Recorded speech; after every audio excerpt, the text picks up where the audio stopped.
What's up everybody, welcome to How to Beat Dumbass Maps 7 and 9 for Ninja Road Season 23.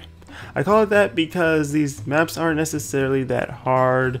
They can just catch you off guard if you're not ready. They have terrible design and it takes forever to complete it. Therefore, dumbass maps.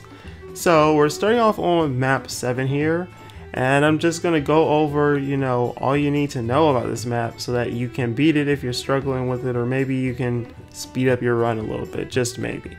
So first thing here is that this map has 8 waves. That's why it will take you so long to complete. And for every single last wave, they're pretty much going to add another Naruto after the first one. So it starts off with a heart one, then you get a skill and body one. Then heart, skill, and body for wave 3, heart, skill, body, bravery for wave 4, and it just goes on and on, adding another type: wisdom, another heart, another skill, and then another body. So once you see 8 Narutos on the map, you know that you are finally on the last wave. Also, as the waves go on, the Narutos lose HP. For example, the first Naruto you fight has around 60,000 HP, whereas when you're on the last wave with 8 different Narutos, their HP is going to be around 40,000 or maybe 35,000, something like that. So they're easier to take out as time goes on, but they still have quite a bit of HP. So the main thing you want to be doing a lot of is making sure you have units with long range AoE ultimates.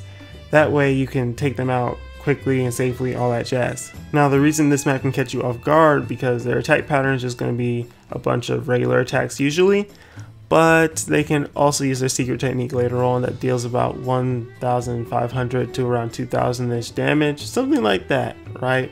Again, that doesn't sound too crazy, but the problem is when they combo you, and with them comboing you, their field skills kick in that boost their teammates' attack by as little as 50 to 100 around the beginning to around 500 on the last wave. So pretty much your goal is to nuke as many of them as you can for every wave and get them down to 1 or 2. That way you can handle the amount of damage output they have, especially on the later maps, because if you don't get rid of most of them within the first 2 to 3 turns, you're going to be taking too much damage to be able to heal back. And I, have very well lost myself from not being able to counter it fast enough. So what this means when you're building your team is that you want to bring plenty of units that have AoE ultimates. The team you're seeing on the map right now, that is the team I used to farm Ninja Road for maps 1 through 8. So I specifically, had this map in mind when building it. Both of my Madaras, Hashirama, and then Sasuke have full map ultimates, whereas Kakashi's hitbox is extremely large, so he hits a good amount of them as well. Mount Valley Naruto is the only single target person here. And while that is the case for his ultimate, it has nothing to do with his jutsu. That is a vast range jutsu, and unless you regenerate chakra, extremely easy. So I'm going to be using his jutsu a lot in general to keep up the chakra regeneration for my team, because if you get a 15 hit combo, you get back chakra for your units. And it's a very good thing to do to speed up the runs as well. That way you can just get back more chakra for your other units that nuke the entire map, or long range AoE, ultimate, that type of stuff. Now real quick, I wanted to show you guys a screenshot of a team that I used to beat this Ninja Road. It was on my Akatsuki only themed run. And when it comes to the units here, Kasame, Heart Pain, and Nagato all have long range AoE ultimates. None of them were max limit broken, by the way. They were 125 or less. Kakazu, his ultimate is AoE, but it's a smaller hitbox. I can only hit 3 Narutos at most from their starting position. And then Konan and Bravery Pain were both single target. So the point of me showing you this team is that, don't be like, oh man, I can't beat it now because I don't have 6-pad Naruto or Kakashi like I did for the main team I'm using to farm this. The goal of this video is to learn the maps so that you can beat it with what you have. It's one of those things that once you understand how it works, you can beat it or handle it no problem.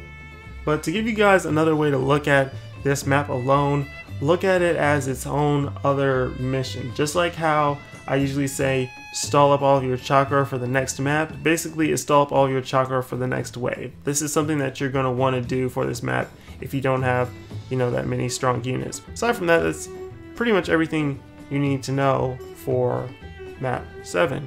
of this Ninja Road. Not as hard as you think, just takes way too long to complete.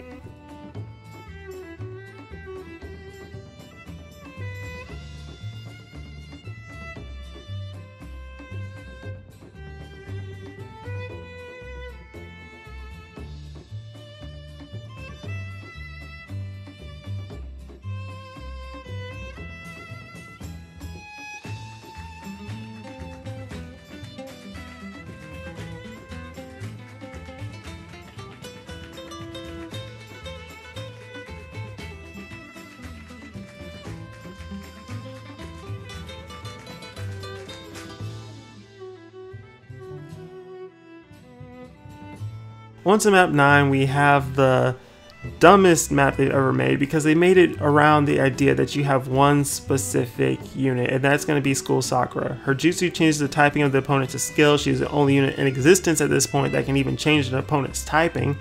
And after you change him to skill, you're supposed to nuke him with a bunch of heart units. It's GG at that point. You can finish it in under a minute, no problem. But again, that's if you have Sakura. If you don't have her, you're looking at a 10-minute run to take him down.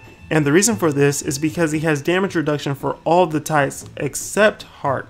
Therefore, if you hit him with a 20,000 power attack from a bravery character, he's only going to take like 5,000 damage. If you hit him with a 20,000 power attack from a heart unit, however, he'll take like 10,000 damage. So you're better off running more heart units than other units for this map.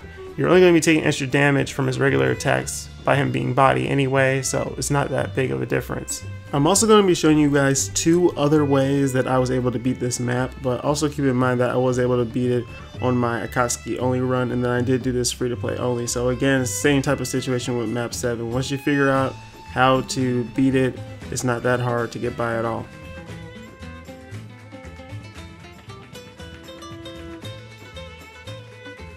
So for the second team I'm going to show you here, I'm pretty much going to go off of the idea of using heart units that ignore type disadvantage. Anko, Obito, and Madara all have that effect on their ultimate. The only other heart units in existence that can do this is going to be Blazing Fist Kaguya on her ultimate only. You have the April Fool's Sword Naruto. He has the ability to ignore the disadvantage on his jutsu and his ultimate. And then the newest addition is going to be Blazing Fist Edo Minato. Now Edo Minato needs his first ability for it to work, but by far he's probably one of the better units to bring here because he has resets. He has it basically on everything: jutsu, ultimate, and regular attack if he has that first ability. The other unit you can bring that is not going to be a heart type is going to be Blazing Fist Bravery Kakashi, because he has the ability to ignore damage reduction all around. So he won't be doing, you know, super effective damage, but he will be doing his normal damage, which is still way better than, you know, the alternative. Now, when it comes to the other units I brought here, the Kimono New Year's Naruto, he was a complete mistake. He shouldn't have been on this team, but he's still helpful with the heals and the attack boost that he gives. Six-Path Naruto was here for chakra regenerating and his healing. And the main reason I needed him for chakra regeneration is because of Shikamaru. If you saw what I did right there, I was able to use Shikamaru's jutsu to avoid his secret technique altogether, because there's a slight chance that he'll attack randomly and he might go for someone who's not, you know, the closest to him. At least it happened once to me and it messed me up. But yeah, Shikamaru is the GOAT. He is one of the best units to bring here, especially if you don't have, you know, strong enough units to take him out fast enough, because he gives all of your units one perfect dodge for 3 turns, and he just so happens to have a 3-turn countdown for a secret technique every time, so it works out perfectly in that sense. If you bring him, he is 6 chakra cost, so yeah, that's why Six-Path Naruto is generating for him. You're also going to see me using Anko's jutsu more than her ultimate, just because her jutsu has slip damage, which will wear him down way faster. Attack reduction is pretty much irrelevant here. It only weakens his attack when he does his regular attacks anyway. But yeah, that's the second team in a nutshell. Bring a bunch of heart units that ignore type disadvantage, and if you need to buy extra time, bring Shikamaru.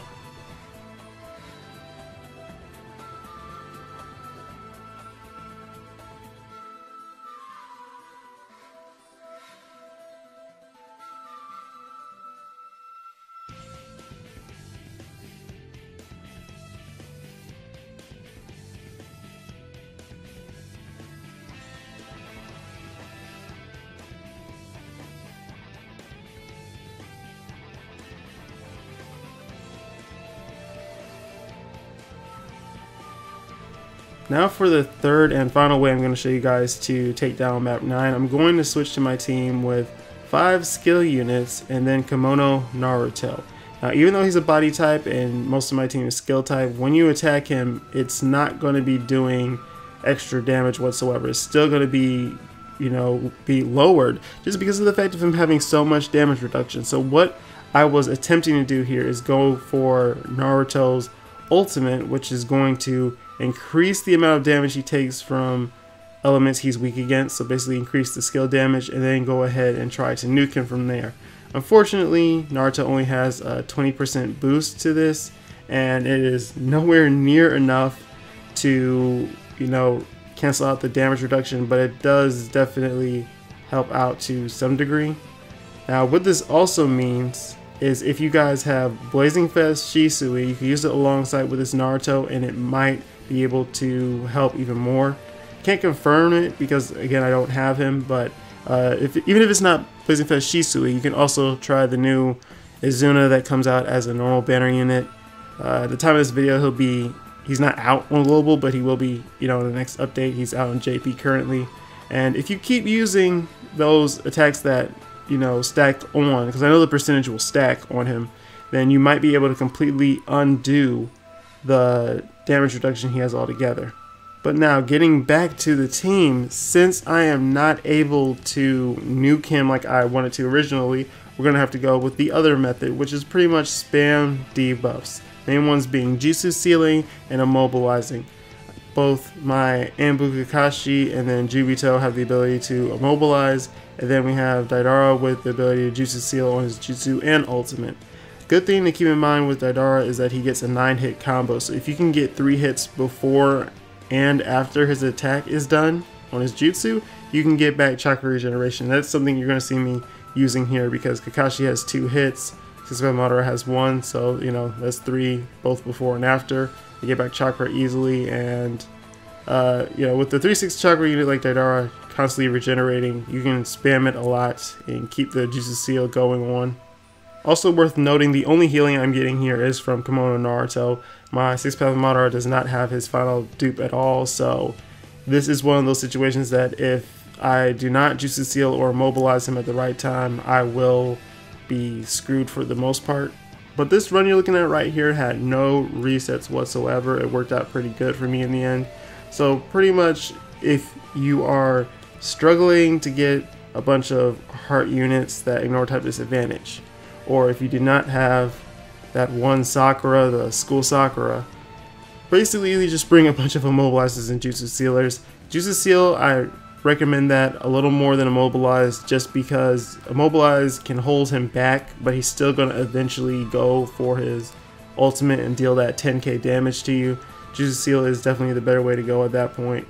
Jutsu Sealers and Chakra Regenerators, those are just the main things you want to bring, and you should be pretty much good for taking down map 9 at this point.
As a bonus, I decided to throw in my run of map 10, the final boss, just because why not, you know? I don't consider this to be a dumb map. It's very interesting the way they did it. Would make for a good boss battle if it was, you know, Impact or something like that.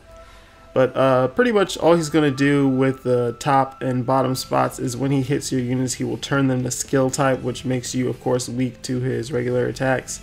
And that's the main thing he's going to be doing, so switching out your units constantly is going to be a good idea. But this team that you're seeing me use right here is just what I use when I'm farming.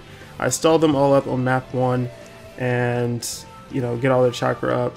And half of my team has slip damage, so I use the slip damage to wear him down and finish him off with, you know, ultimates and other stuff later on.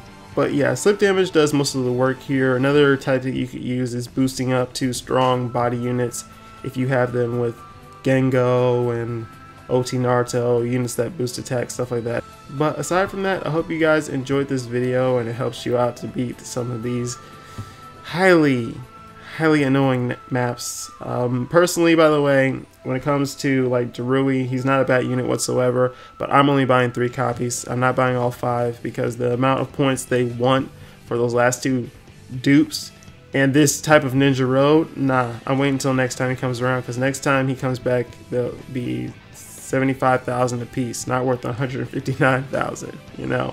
Just my 2 cents on that. Anyway, don't forget to leave a like, drop a comment, and subscribe before you go. Again, hope this video helped you guys out. Peace.